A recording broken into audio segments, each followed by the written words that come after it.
আচ্ছা, এনাকে চিনতে পারছেন? ইনি হচ্ছে শুটকি মাছ, লোটে শুটকি। শীতকালে ইনি হচ্ছেন মাছের রাজা। বহু লোকেই খায়, কিন্তু স্বীকার করতে লজ্জা পায়।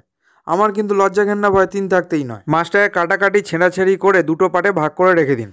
একটা হবে ভাজা পোড়ার জন্য, আর একটা হবে ঝাল চচ্চড়ির জন্য। আচ্ছা, এবার জলটা গরম করে, যেটা ঝাল চচ্চড়ির জন্য মাছটা আলাদা রাখা আছে, তাতে জলটা ঢেলে 5 মিনিট রেখে দিতে হবে, যাতে বালিটা ঝরে যায়। এবারে ভাজা পোড়ার জন্য যে মাছটা আছে সেটা কড়াইতে দিয়ে কিছুক্ষণ ফুটিয়ে আলাদা করে রেখে দিতে হবে। মাছটা একটু হালকা ঢিলে ঢালা হলেও চলবে। আদা রসুন শুকনো লঙ্কা শিলনোড়াতে ফেলে রগরগে কসকসা করে বেটে নিতে হবে। ঝালেতে নো কম্প্রোমাইজ। আচ্ছা, কড়াইতে সর্ষের তেলটা গরম হলে ভাজা পোড়ার জন্য যে মাছটা আছে সেটাকে দিয়ে ভালো করে কড়া করে ভেজে তুলে একটা বাটিতে আলাদা করে রেখে দিতে হবে।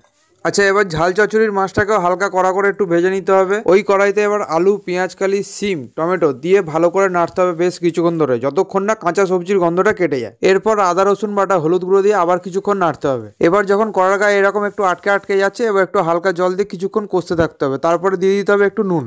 আচ্ছা, সবজি থেকে যখন এরকম তেল ছাড়া শুরু হয়ে যাবে, তারপরে দিয়ে দিতে হবে একটু জল। আচ্ছা, জলটা যখন টকবক করে ফুটে যাবে, তারপরে দিয়ে দিতে হবে মাছ। আচ্ছা, মাছটা দিয়ে পরে ঢাকনা দিয়ে রেখে দিতে হবে। ঢাকনা দিয়ে কিছুক্ষণ রেখে আলু সেদ্ধ হয়ে গেলে অপশনাল হিসেবে চিনিটা দেওয়া যেতে পারে, নাও দেওয়া যেতে পারে। তারপর এরকম রগরগে কসকসা করে গায়ে গায়ে করে একটা পাত্রে ঢেলে নিতে হবে। আচ্ছা, একটা বাটিতে পেঁয়াজ কুচিয়ে নিয়ে তাতে শুকনো লঙ্কা তেল করে ঢেলে নিয়ে ভাজা পোড়ার যে মাছগুলো ছিল তাতে নিয়ে নিতে হবে। নিয়ে সেটাকে নুনের ছড়া দিয়ে মোচারে মাখিয়ে নিতে হবে। মাখিয়ে নিয়ে তারপর ভাতের সাথে মেখে গালের ভেতর ঢুকে এক গাল হাসি নিয়ে বুকে হাত থেকে বলতে হবে, বাহ কি ভালো খেতে। এবার ঝাল চচ্চড়ির পালা। রান্নাটা হয়েছে দারুণ, খেতে হয়েছে দুর্দান্ত। আচ্ছা, অনেকেই আছেন আমার মতো পেটটাকে জয়ঢাক করে খেয়ে এই শীতকালে বড় বড় ঢেকুর তুলে উপর দিয়ে নিচে দিয়ে গ্যাস ছেড়ে কম্বলের তলায় একাকার কাণ্ড করে ফেলে। আচ্ছা, বাজে চিন্তা ভাবনা রাখো। আচ্ছা, একটা ছোট্ট ডিসক্লেমার আছে, জলটা কিন্তু বেশি করে খাবেন। যারা খেতে চায় কিন্তু বানাতে জানেন না, তাদের জন্য দুটো রেসিপি একসাথে শেয়ার করলাম। কি ভিডিওটাতে এবার একটা লাইক দেবেন তো? চ্যানেলটা সাবস্ক্রাইব করবেন তো?